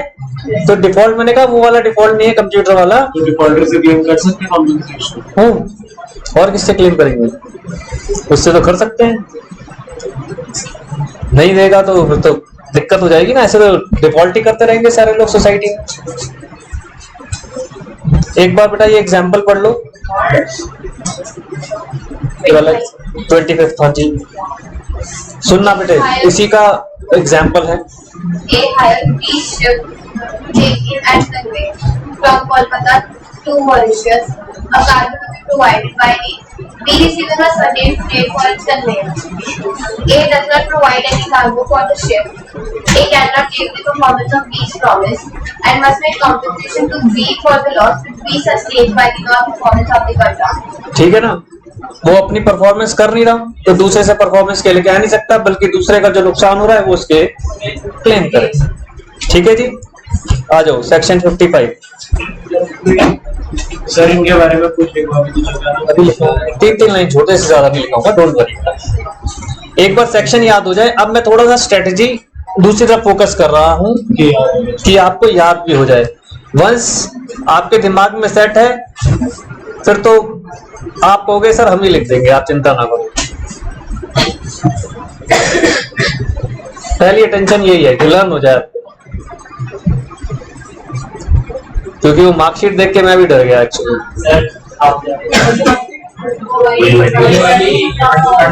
जो सर ने डाली है मार्कशीट देखकर मैं भी डर गया। और मैं डर इसलिए गया क्योंकि ये तो आप लेटेस्ट बात कर रहे हैं, मेरे तो दोस्त के साथ हो रखा है, मेरा कॉलेज मेट। इतनी पुरानी बात कर रहा हूँ आपको, कब की? 92-93। उस बेचारे के साथ क्या ट्रेजेडी हुई, हमारे साथ जब भी वो कॉलेज में पढ़ता रहा, he was the topper of law. जैसे लोग कहते हैं ना टॉपर ऑफ अकाउंट्स, मैथ्स, वो टॉपर ऑफ लॉ था। बिजनेस लॉ, कंपनी लॉ ये आए थे ना, उसके फुल मार्क्स आते थे। एक तो राइटिंग इतनी प्यारी उसकी, ऐसे लिखता था जैसे मोतियों से लिख रहा है। हमारे टाइम में इंटर 2 ग्रुप में, इंटर 1 में 4 पेपर होते थे, इंटर 2 में 3 पेपर होते थे हमारे टाइम पे। बहुत बार चेंज हुआ है सिलेबस बेटा, इसमें कोई वो नहीं। तो उसमें एक पेपर लॉ का होता था, एक पेपर बिजनेस मैनेजमेंट का होता था, और एक पेपर मैथमेटिक्स एंड स्टैटिस्टिक्स का होता था। पहले इंटर में था। उसके मार्क्स मेरे को एकदम याद आ गए जो सर ने मार्कशीट डाली। What he scored 89 marks in mathematics and statistics out of 100. Management में 62 एग्जामिशन मार्क्स थे, 2 पेपर एग्जाम्ड हो गए। उसके बाद लॉ में he scored 38 marks. टॉपर होने के बाद लॉ का टॉपर हुआ करता था कॉलेज में वो, हमें बिलीव ही नहीं हुआ। उसने रिवॉल्यूशन डाला। अब तो खैर बहुत कुछ हो गया है कि अब तो मार्कशीट भी आपकी मेरे ख्याल से आ सकती है, अगर आप कहेंगे फीस देंगे तो आपको मिल जाएगी, शायद कुछ ऐसा है। नहीं, उस वक्त तो बिल्कुल भी कुछ नहीं था। रिवॉल्यूशन आप भर दो, फीस होती थी, तो उसके बाद आपके पास आंसर आ जाएगा कि हाँ जी मार्क्स बढ़े या नहीं बढ़े, या तो एज इट इज या। उस बेचारे का रो रो के बुरा हाल, 38 मार्क्स लॉ के अंदर। ठीक है जी, कोई नहीं। अब 2 पेपर एग्जाम हो गए। सोचो बेचारे की वो देखो किस्मत, वो उस लॉ के पेपर को क्लियर नहीं कर पाया। वो उसका एक हार्ड स्टेप था वहां पर कि उसने फिर अपने आप को चेंज कर लिया, एक हार्ड स्टेप। जबकि वो मतलब बिजनेसमैन बैकग्राउंड का था, उसके फादर उसके बिजनेसमैन थे। आज बिजनेस में बहुत भयंकर वाला एस्टेब्लिश्ड है। मतलब जब वो सीए कर रहा था तो खैर अलग बात है, वो कहता है कि मैंने सीए हायर करने शुरू कर दिए। ऐसे कहता है मैंने सीए हायर करने शुरू कर दिए, कुछ नहीं होता। वो उसके साथ एक ब्लंडर कुछ रहा, वो आज तक हमारे लिए एक सस्पिशियस है, एक मिस्ट्री है कि ऐसा कैसे पॉसिबल है। राइटिंग इतनी प्यारी कि आप मतलब मैं डैम श्योर हूं कि आप में से किसी की नहीं होगी, मतलब सॉरी, लेकिन मैं डैम श्योर हूं क्योंकि मैंने देखी है उसकी राइटिंग, मेरे साथ पढ़ा, और मतलब कॉलेज हमने पूरा 3 साल एक साथ निकाले, इतना वो था। तो अब हम उसे कहते थे कि तूने एक गलती की कि तू पीछे हट गया, तुझे पीछे नहीं हटना चाहिए था। अब उसको भी रिग्रेट होता है, कह रहा हाँ गलती खैर करता मेरी हुई। उसने 2 अटेम्प्ट दिए। अब जैसे क्या एक ही पेपर लॉ, अब अगली बार देना था उसे पेपर लॉ का। जब लॉ का पेपर देना तो भाई साहब जो है वो थोड़े दिन मेरे को तो लॉस आ रहा था, ओवर कॉन्फिडेंस भी आता है, वो बेचारा क्लियर ही नहीं करता है। हम उससे मिलते थे, वो कहता है यार पढ़ने का ना दिल ही नहीं करता, तेरा बुक्स खोलता हूँ तो लगता है सारा कुछ आता है। तो कह रहा कि फिर मैंने बिजनेस, उसने फिर वो अब जैसे घर में खाली बैठे क्या करे, एक पेपर पढ़ने के लिए भी क्या करेगा बंदा, पूरे दिन तो पढ़ नहीं सकता। कह रहा फिर मैंने बिजनेस ज्वाइन कर लिया फादर का, कह रहा मैं बिजनेस में सेट हो गया। तो उसने 2 अटेम्प्ट दिए। फर्स्ट ग्रुप पहली अटेम्प्ट में क्लियर था, उसने तब भी सेकंड भी दिया था, तो सेकंड क्योंकि 38 आए थे तो उसको ग्रुप एग्जामिनेशन तो मिलने का चांस ही नहीं है उसमें, अदरवाइज तो बहुत अच्छे मार्क्स हो जाते हैं उसके। तो ऐसे है। सर आपने भी सीए के पेपर दिए? हाँ, मैं दोनों चीजें साथ साथ कर रहा था, फिर मैं लॉ में घुस गया। सीए छोड़ मैंने फाइनल में, अरे इतना एंड में आगे छोड़ दी। ये बहुत बड़ी चीज है भाई।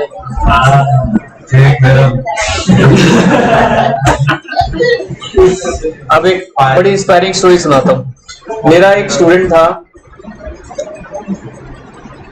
हिंदी मीडियम से, आप लोग के लिए बड़ी अच्छी रहेगी स्टोरी, इंकरेज होंगे आप। हिंदी मीडियम से था, फाउंडेशन उसने मेरे साथ ज्वाइन किया, और ये मैं आपको स्टोरी बता रहा हूँ 99 या 2000 के दरमियान। फाउंडेशन हिंदी मीडियम, सारी बुक्स इंग्लिश में आ गई।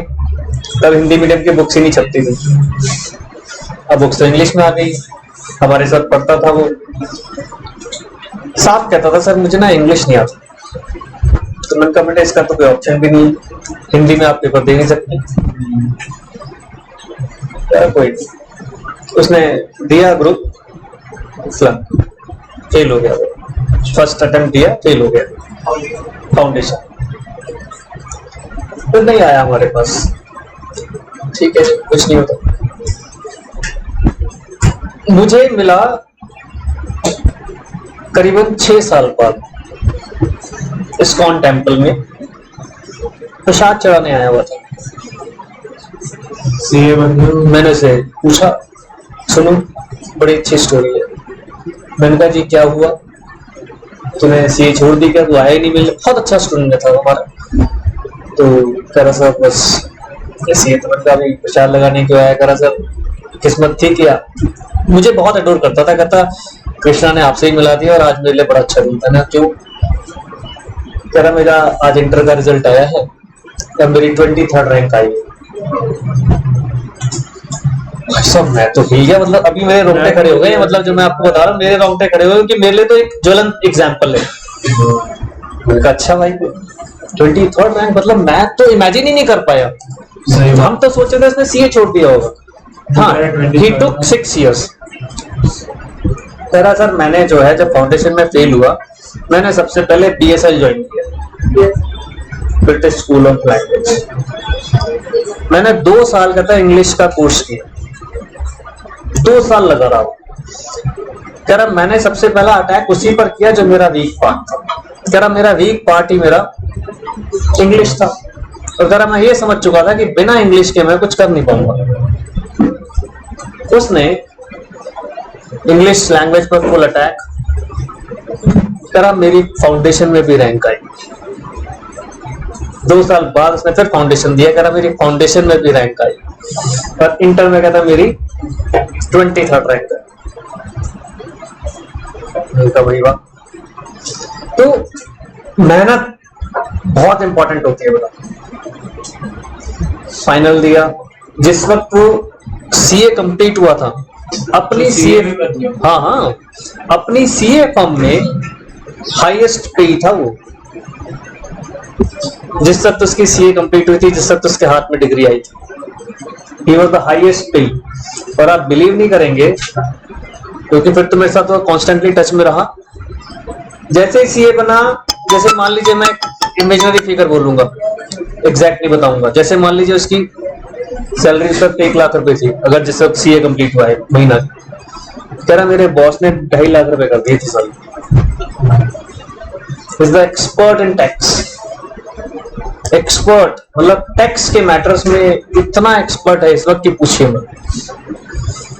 कहता फिर मैंने कहा फिर तूने क्या किया, 2.5 लाख तो बड़ा हैंडसम पैकेज है। कह रहा सर मैंने छोड़ दिया और मैंने अपनी सीए फर्म को प्रैक्टिस स्टार्ट कर दी।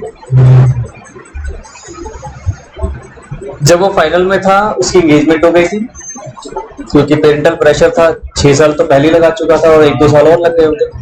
कह रहा मैंने अपने होने वाली वाइफ को बोल दिया था, एंगेजमेंट वगैरह सब कुछ हो गया था। कहता कि जब तक मेरी सीए नहीं होगी, if you can wait so please wait, लेकिन मैं जब तक सीए नहीं करूंगा शादी नहीं करूंगा। बहुत सही चीज। और जब उसकी शादी हुई तो उसके फादर इन लॉ इतने खुश थे।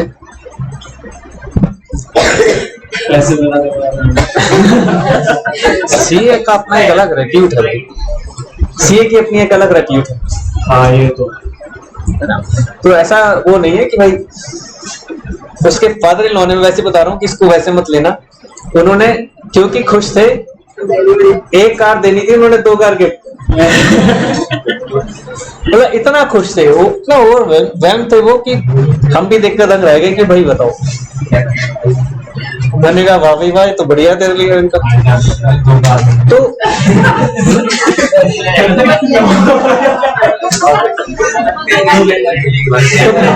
प्रैक्टिस में वो आ गया है आज की डेट में, और इतना भयंकर प्रैक्टिस उसकी चल रही है कि बहुत ही अच्छा। एक्चुअली में सब प्रैक्टिस में होता क्या? सीए हायर करना, ऑडिट्स के नीचे ऑडिट्स मिलते हैं फिर आपको, इनकम टैक्स कंसल्टेंसी हम जाते रहते हैं उसके साथ। वो अगर मान लीजिए इसके पास कोई डिस्प्यूटेड मैटर्स आते हैं तो इनकम टैक्स डिपार्टमेंट में वो केस लड़ने पड़ते हैं, मैं जाता हूँ उसके साथ। हमारे भी टाइप्स हो रखे हैं, बहुत है हर चीज, उसमें उनकी ज्यादा पैसा होता है। जब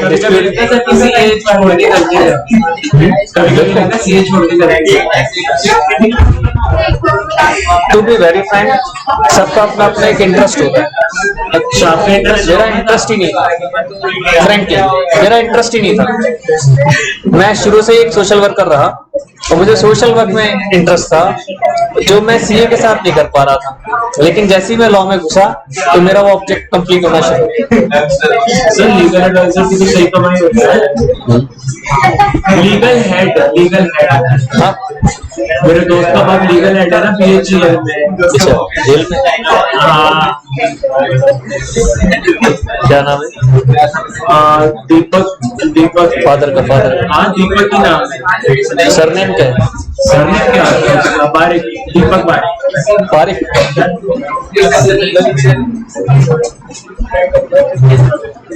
एक मेरा स्टूडेंट था, उसका नाम था रमेश पारिक, वो भी सीए है, सोटला मुबारकपुर, वो भी सीए है, रमेश पारिक।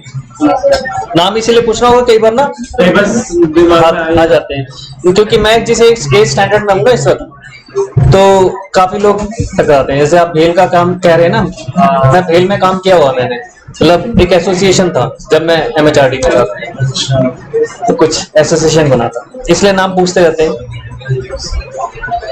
हाँ तो बेटा सेक्शन 55 4 तक हो गया था, 55 और इसे पढ़ लें जल्दी से। क्या कह रहा है? Effects of failure to perform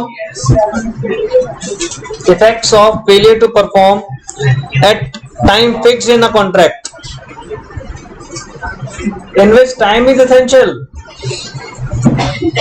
अब जो पीछे कह रहा था उसका रिवर्स आ गया, जहां टाइम एसेंशियल है और आप उस टाइम पर ही नहीं कर रहे परफॉर्मेंस, तो सिंपल है, आपके हाथ में आ गया मैटर। लिखो जल्दी से। हाँ जल्दी से लिखो, बिल्कुल वॉइडेबल ही तो है भाई। मैंने दिया है स्लॉट आपको 2 से 4 का, आप पहुंच रहे हो 4:30 पर। मैं चाहूं तो आपको वापस कर सकता हूं, और मैं चाहूं तो कि चल कुछ नहीं होता, मुझे पता है ट्रैफिक में लेट हो गया होगा। Voidable, simple. तो लिख लो statement same, effects of failure to perform at a fixed time in a contract in which time is essential. ये जरूर ध्यान रखना, ये सेक्शन 55।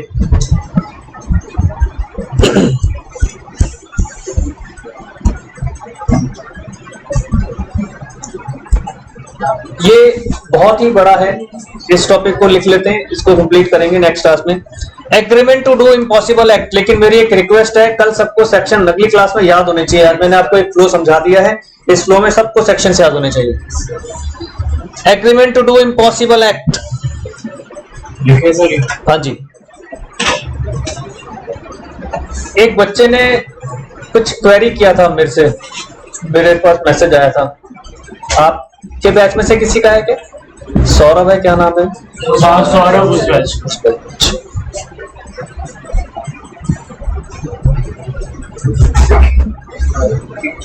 चलो क्वेरी है तो आपसे भी पूछ लेते हैं, बच्चों की क्वेरी बच्चों से ही पूछनी चाहिए। ये तो हम पहले भी पढ़ चुके हैं, इम्पॉसिबल एक्ट का क्या था, याद है कुछ? किस तरह के होते हैं एक्ट? अच्छा वो थे ना वो। उस बच्चे का क्वेश्चन था सर्टेनिटी वगैरह का, वो आ गया ना कि ऑब्जेक्ट फ्यूचर में वॉइड हो गया। थोड़ा सा क्वेश्चन में वो कर लिया, मिसलीड कर लिया है, क्योंकि ऑब्जेक्ट वॉइड नहीं होता, या तो ऑब्जेक्ट लीगल होता है या इलीगल होता है? हाँ। वॉइड वाली तो भाषा बाद में आती है। तो कॉन्ट्रैक्ट का होता है ना। अगर फ्यूचर में, अब मैं उसको रेक्टिफाई कर देता हूँ, वो शायद बोलना चाह रहा होगा इलीगल हो गया, हाँ। या तो इम्पॉसिबल हो गया ये बोलना चाह रहा होगा, या इलीगल, दो ही चीजें हो सकती है फ्यूचर में। तो हमने उसका एग्जाम्पल भी दिया था कि बाई चांस आग लग गई खेत में, फसल को लेकर गया था, तो फ्यूचर में अब वो क्या हो गया, इम्पॉसिबल। अब तो नहीं हो सकता ना, अब तो फसल के लिए 6 महीने वेट करनी पड़ेगी, तो उस वक्त अगर वो वॉइड हो गया, सर्टेनिटी भी आ गई यहाँ पर। या फिर मैं कहूँ इलीगल हो गया। इलीगल इन द सेंस कि जैसे मान लो हमने आपको एग्जांपल दिया था कि पुराने टाइम में छोटी छोटी इंडस्ट्रीज हुआ करती थी हर गली मोहल्ले में। बाद में सरकार ने एक लॉ पास किया कि नो, ये पोल्यूशन करती है, ये सारी इंडस्ट्रीज, इस तरह की लिस्ट दी उन्होंने, बताया कि वो सब बैन हो गई with effect from such date, ban. और हमारे साथ किसी का इस तरह से कोई कॉन्ट्रैक्ट था उस वक्त, तो वो ऑब्जेक्ट क्या हो गया, इलीगल हो गया। तो वो भी, तो इस तरह के एग्रीमेंट क्या हो जाते हैं, वॉइड। तो उसका क्वेश्चन आंसर बन गया, हो जाता है उस चीज में घाटा हो जाता होगा किसको, इससे भी ऑब्जेक्ट खरीदा होगा या कॉन्ट्रैक्ट जो हाँ तो वॉइड हो गया। फिर परफॉर्मेंस ऑफ कॉन्ट्रैक्ट के बेस पर वो आपस में कॉम्पनसेशन चलेगा। भाई मान लो आपने वो मशीन मंगा ली, आपने इंडस्ट्री डालनी थी, सुन लो बेटा, आप जिसने मशीन दे दी वो कह रहा हमारी क्या गलती, आपने थोड़ी इसको अवॉइड की है, तो फिर वो तो कंपनसेशन हो जाएगा, बिल्कुल हो जाएगा। या तो मशीन वापस हो जाएगी या पैसे वापस करोगे। ऐसे कैसे पॉसिबल है? अभी मैंने आपको एग्जांपल उस दिन नहीं दिया था कि कोरोना के केस में सारे फार्म हाउस में मैरिज बैन हो गई थी, बकायदा जो मैरिज हॉल्स होते हैं उसमें भी बैन हो गई। अब आपने एडवांस ले लिया तो एडवांस नहीं लौटाओगे क्या? भाई एक समझ में आता है कि कुछ एक छोटा मोटा अमाउंट कुछ होगा वो काट लो, मान लो आपने कोई उसके लिए लाइसेंस ले लिया, कुछ ले लिया, वो काट लो, लेकिन मेरा पैसा तो वापस करोगे। हमारे पड़ोसी का ही पैसा नहीं वापस किया, वो मेरे पास आया ही नहीं, मैंने कहा था मैं दिला दूंगा। उल्टा फायदा उठाना भी चाहिए पड़ोसी का। हर किसी में दिल नहीं होता।